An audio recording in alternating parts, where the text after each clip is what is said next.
ากันย่างล่อลิ้นเลยเนาะผมมีอย่างนะ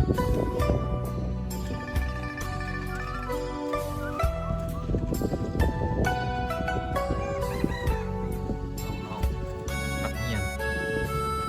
บ้านปากเที่ยวเนาะสยามบุรีแขวงสยามบุรี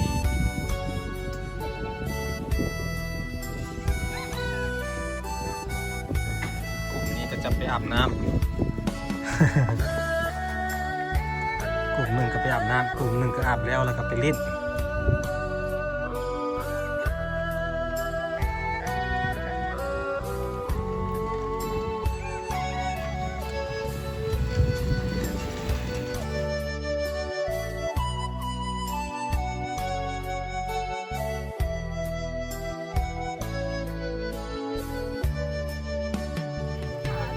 ไปอาบน้ำแล้ววันนี้ขับมา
ตอนนี้อยู่กับน้องจื้อ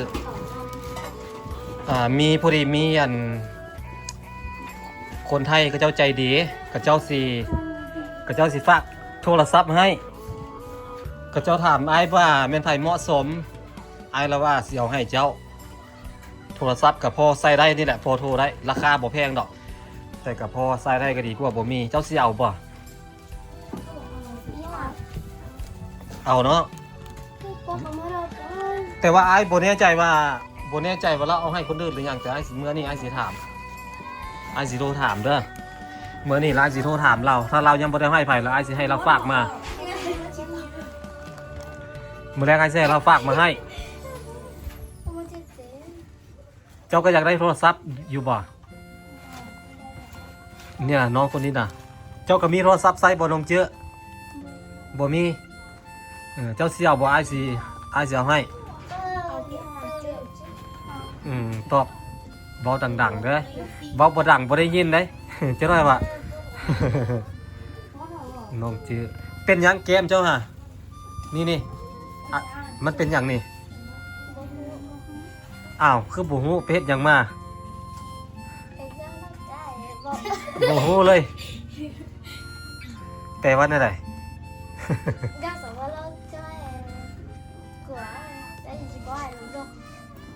พอดีมีโทรศัพท์กับบอไม่ได้ไหมบ่ได้อย่างดอกแต่กับพอใส่ได้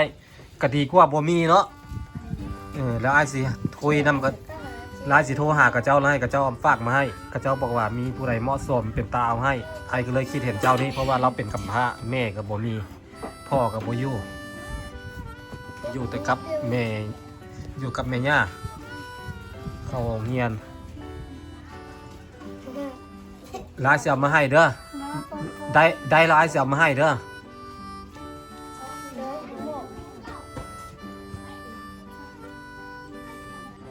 พอดีมีหลายๆคนคิดฮอดน้องเสี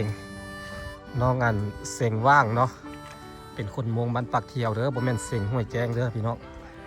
เพิ่นสิพามาเบิ่งว่าน้องอยู่หรือบ่เนาะ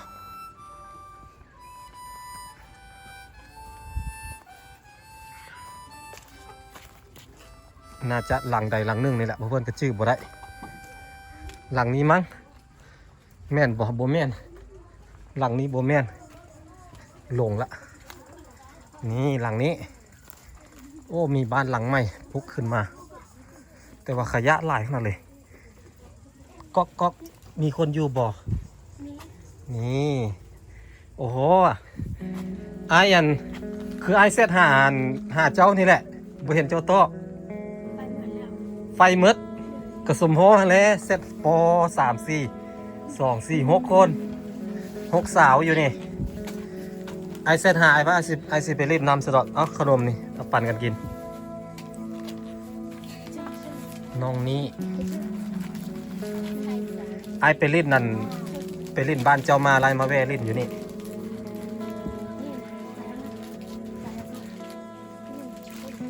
น้องคนนี้ซื้ออย่างซื้อว่าเนาะนั่นเจ้าละซื้ออันกาย่างน้องกาย่างน้องนี้บ้านท่าบ่นี่เจ้าผู้นั้นกับบ้านท่าผู้นี้กับแม่นอันนี้กับแม่นเนาะแล้วอีกคนหนึ่งไปอาบน้ำไอชื่อได้อยู่ครบบ่ได้ครบกันอยู่บ่เรือปั่นเอารถเอาไปปั่นกันกินบ่ได้เจอกันโดนเนาะสบายดีป่ะสบายดีหมดทุกคนเนาะน้องอันอาเซงงามขึ้นเนาะ งามอยู่แล้ววันนี้แม่เจ้า งามผู้คนมีแต่คนงามน้องนี่ก็งามน้องกาก็งามไอ้กายไปบ้านเจ้าสิไปเล่นน้ำสิเจ้าอยู่แต่ว่าบ่ฮู้เฮือนว่าเฮือนหลังใดบ่ได้แซดหาไอ้ก็เลยไอ้หาเฟซบ่เจอบ่จนกระทั่งเจ้ามากดไลค์ให้ไอ้ไลค์ก็เห็นเอาน้องคนนี้อันคิดไปคิดมาแล้วแม่นเจ้า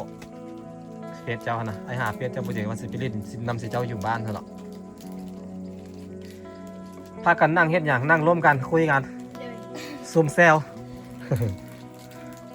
ซุ่มแซวคุยกันเนาะเฮือนนั่นน้องนั่นกล้าแล้วอยู่ทางพุทธแล้วเฮือนหลังไม้หันของไผ่แต่บ่แม่นอยู่นี่เนาะ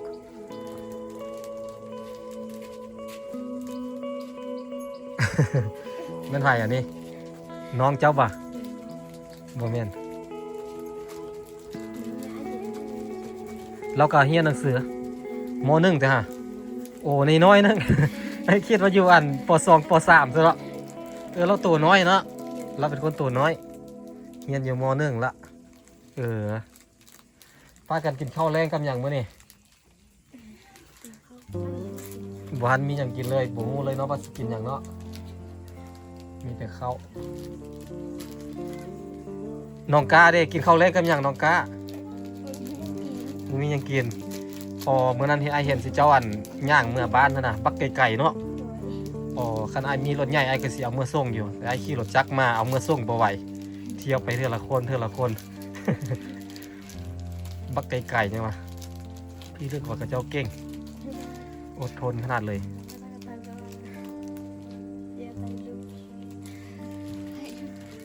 อาการเจ็บหัวดีขึ้นแล้วเนาะตอนนี้รู้สึกว่าตุ้ยขึ้นหรือจ้อยลงไม่รู้ไอคิดว่าจ้อยลงเนาะไอรู้สึกว่าเจ้าจ้อยลงแม่นปะเพราะว่าตอนนั้นแล้วแต่ว่าน้องนี้ฮันตุ้ยขึ้นน้องนี้ฮันน้องนี้ฮันอ้วนขึ้นแล้วน้องนี้แต่ว่าน้องอันอาเซงนี่รู้สึกว่าจ้อยลงกินได้ไหมขนมมันกินรสบีบไปบีบมามันมุ่นเลยกินรสมาแวะรีบนำน้องอาเซงมีคนคิดฮอดอาเซงไงมีคนคิดฮอดเจ้ามี FC หลายๆคนถามไอ้ว่าไปถ่ายน้องอาเซงแน่ว่าสันคิดฮอดไอ้ก็เลยแวะมาเล่น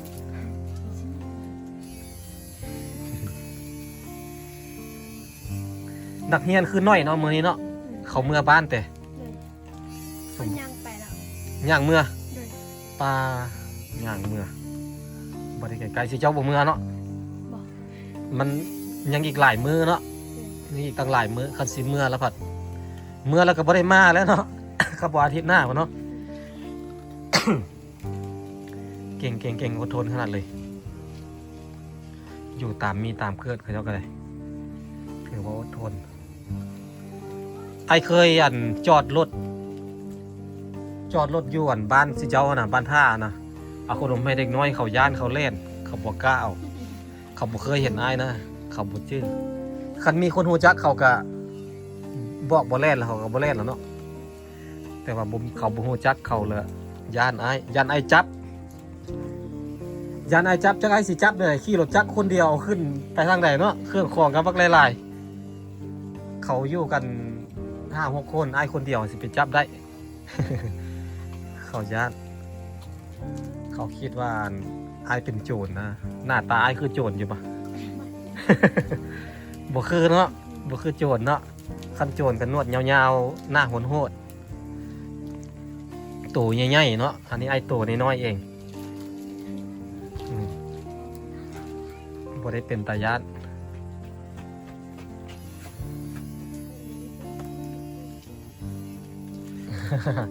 มาแม่มาซอกเบิ่งแล้วแบบยิ้มแล้วเราไป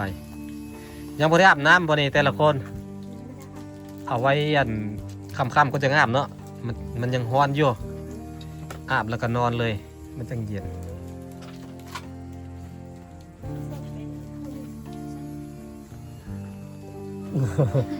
ซอกเบิ่งบ่เคยเห็นคนล่อบ่นี่ซองเบิ่งของซองท่านแจนั่นก็มี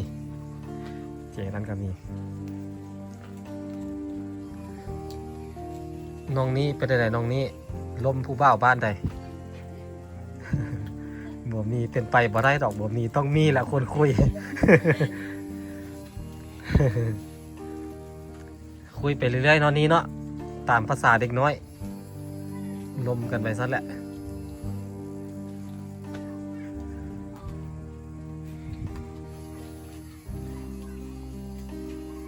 บ้านอย่างก็อันทางเว่บ้านอันหนองน่องนะมันมีบ้านหนึ่งนะอยู่ฝั่งซ้ายมือเขาไปทางนี้นะบ้านเผาอันกึมมุอะนะ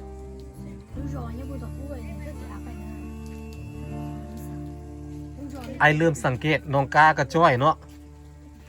เจ้ากระจ้อยนี่ส่วนหลายคนที่มาเข้าโรงเรียนอยู่นี่อย่างจ้อยเนาะเพราะว่าเขาเจ้าอดข้าวอดน้ำเด้แนวอยู่แนวกินก็มันบ่คืออยู่เฮือนเฮาเด้เนาะ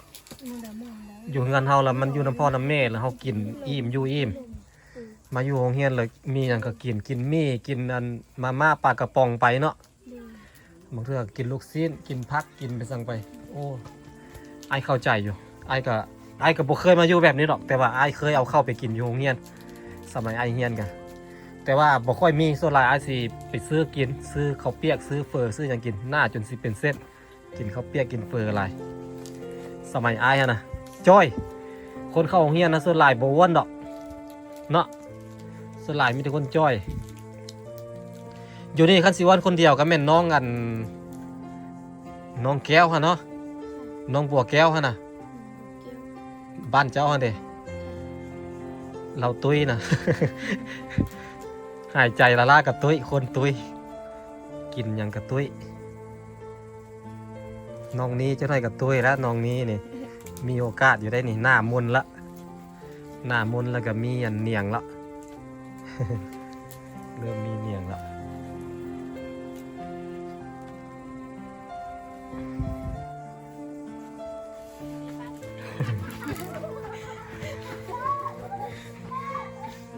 คนอยู่ทางนอกผ้าหัวเนาะโอ้โหบ่ได้เจอกันโดนเลยไอ้ก็บ่ค่อยได้อยู่บ้านไอ้บ่ได้มาเล่นบ้านเจ้าโดนเลยส่วนหลายไอ้ไปตลอดไปไทยเด้ไปนั่นเด้วันนี้มีโอกาสก็เลยมาเล่นนำจังไรจังสีเมือนี่เดี๋ยวไอ้มันมีมี่ได้นี่ในกระเป๋านี่ไอ้สิเอามี่ให้ก่อนมันเหลือเท่าไรห่อกับบุหุมันมีมี่ไวๆติดกระเป๋ามาเอาไว้เฮ็ดปั่นกันกินเหลือจากห่อวะเหลือ2 ห่อลดแล้วป่ะโอ้เหลือ3 ห่อไว้ปั่นกันกินเด้อเสียดอะไรก็ได้แบ่งปั่นกันกิน5-6 คนต้มปั่นกันกินก็ได้หรือว่าให้ครอบครัวละห่อก็ได้ เอาไว้ปั่นกันกิน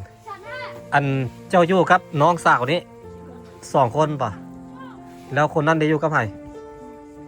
เจ้าอยู่นำนี้แต่ว่าเจ้าเป็นไทยบ้านท่าเนาะน้องคนนั้นก็อยู่ต่างหากซื้ออย่างน้องคนนั้นน่ะ ซื้อมีบ่เคยเห็นเราบ่ค่อยได้เห็นเราน้องมีน้องนี้น้องว่าแล้วก็น้องกะน้องอาเซงแล้วก็น้องอันนี้ชื่อหยังเดือนน้องเดือนดวงจันทร์เนาะ ดวงเดือนน้องดวงเดือนเฮ็ดให้เฮ็ดส่วนอยู่บ่ปีนี้เฮ็ดทุกปีเนาะบ่เฮ็ดกับบ่มีหยังกินจำเป็นต้องเฮ็ดต่อให้น้ำมันสิแพงก็ย่าเนาะ น้ำมันสิแพงก็เฮ็ดบ่เฮ็ดก็บ่ได้เฮ็ดคู่คนบ่น้องมีก็เฮ็ดให้คือกันจังหน่อยก็ได้เข้าสู่ช่วงฤดูกาลเฮ็ดให้แล้วนี่ผู้ดีสิเจ้าวันเสียงจบผู้ดีได้เฮ็ดให้น้องมีเฮียนห้องใดละม.1โอ้โหแสดงว่าเป็นหมู่กันกับน้องคนเอากุญแจไม้หะเนาะ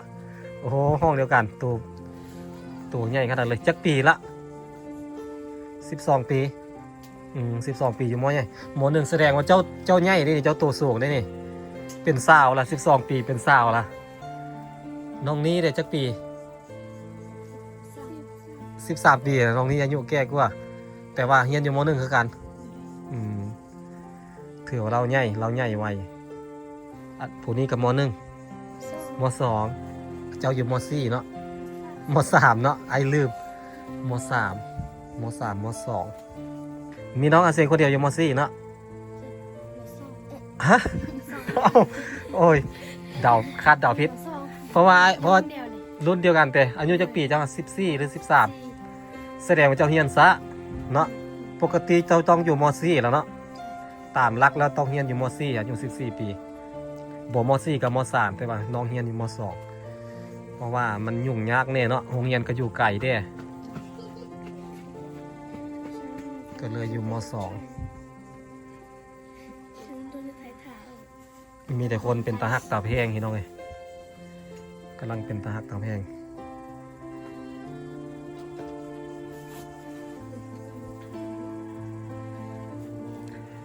เสียดายบ่มีอันห้านขายน้ำนี่เขาเจ้าบ่ขายเนาะ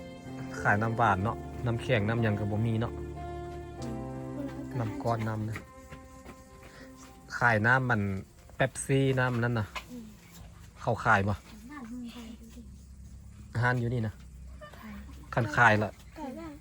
คันขายแล้วสิซื้อปั่นกินสิเลี้ยงน้ำนี่มันฮ้อนนี่เนาะกินน้ำเย็นๆ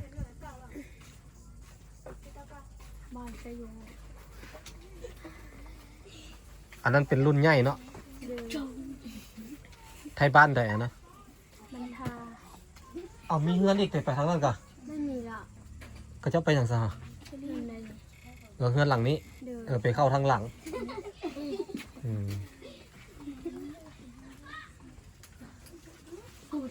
มีบ่ก็เจ้าขายน้ำบ่คันขายหลายเสียนซื้อให้กินนี่ให้ไปซื้อนี่เขากลับเฮือนเลยดิเขากลับแล้วเด้ก็ต้องไปเจ๊แล้วแล้วฮัทเดี๋ยวว่าต้องไปเจ๊สั่นเอาไว้รอบหน้าเนาะรอบหน้าสิซื้อมาแต่นอกเอาไว้เธอหน้าไอซิมาเล่นน้ำดิอยู่นี่มีไฟฟ้า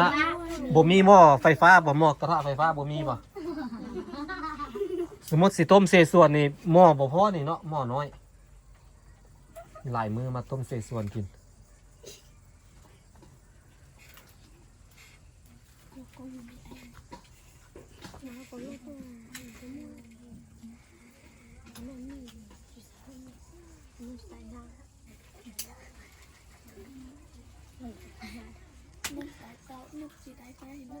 เบิ่งหน้าน้องอาเซง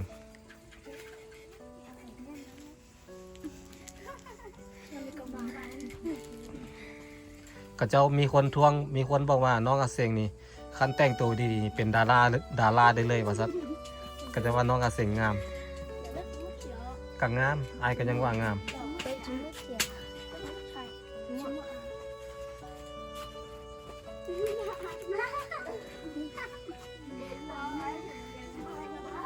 น้องกาก็งามนี่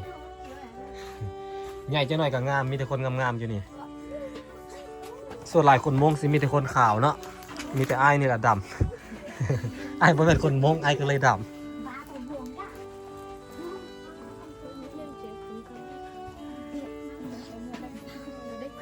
อ้มีแต่โจรมาซ่องเบิ่ง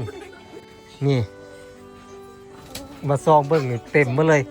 หายกว่าบอกเพื่อนเป็นดันดาราเราพี่น้องมาซ่องเบิ่งบอกเพื่อนน้องๆมาซ่องเบิ่งฮ้อนเนาะพอสมพอแล้วจังฮ้อนแนวมุงสังกะสีนี่มันฮ้อนน้ำสังกะสีนี่แหละเวลาฝนตกบ่หัวบ่น้องอาเซงบ่หัวเนาะ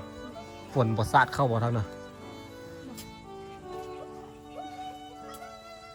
นอน2 คน2 เตียง3 คน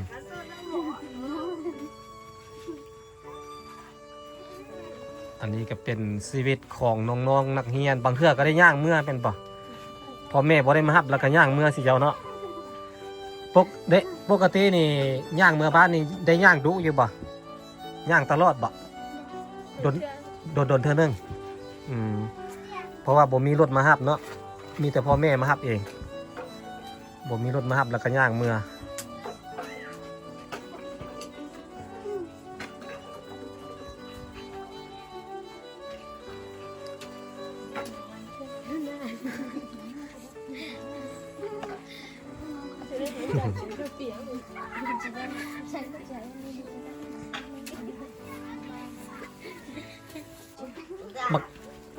มักแงวบ้านอายเอิ้นมักแงวอันนี้นะแม่นแหละภาษาบ้านอายเอิ้นมักแงวแต่ว่ามันยังบ่แดงคักปานใดเนาะบ่หวานมันส้มนั่นดอกมันมีรุ่นหวานได้รุ่นหวานก็มีได้รุ่นหวานก็มีอย่างนี้เนาะปั่นกันกินหลายละ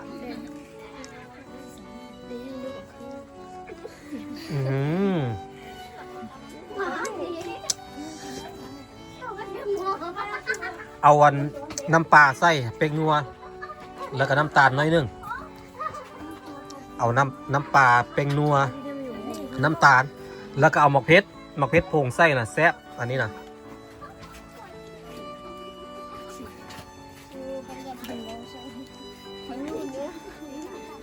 หมักแงวบ้านไอเอิญหมักแงวภาษามงเอิญหมักเนี่ย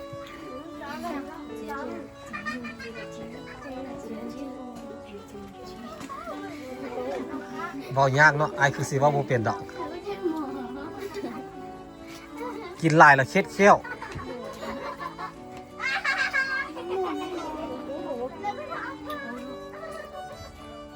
พอดีมาแวะเล่นน้ำน้องกัน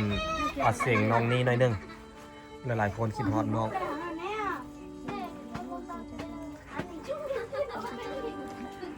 ไอเมื่อเด้อมันสีข้ามไอสีกลับก่อนแล้วมีที่เจ้าปั่นกันกินเซี่ยวเสียดอะไรก็ได้สิต้มร่วมกันกินก็ได้หรือว่าแบ่งกันก็ได้เหลือ3 ห่อเท่านั้นมันติดมาในกระเป๋าแล้วน้องนี้ตามไอไปเด้ออยู่รถไอเสียเงินให้ไปซื้อขนมไปซื้อน้ำไปกลับก็เด้อบายบายไปน้องกาก็ไปน้ำไอเสียวให้ไปเอาเงินให้น้องไว้ซื้อมาเป็ดเป็นนัวก่อนโอ้คนมาจอบเบิ้งอยู่นี่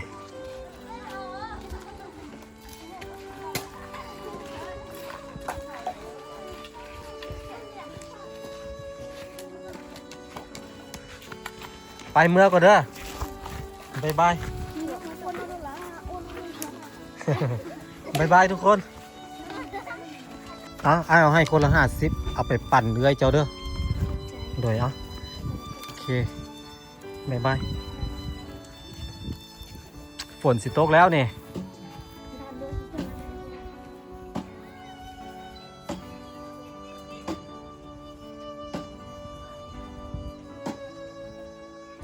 โอเคนะพี่น้องเนาะอันนี้ก็เป็นภาพบรรยากาศที่เพื่อนเอามาต้อนมาฝากหลายๆคนกับจมคิดฮอดน้องๆบอกเพื่อนก็ได้มาหาน้องๆแล้วเนาะบอกเพื่อนก็คือกันบอกเพื่อนก็คิดฮอดน้องคือกัน ก็เลยมาเล่นมาแว่เบิ้งมาคอยเบิ้งน้องๆนะพี่น้องกับ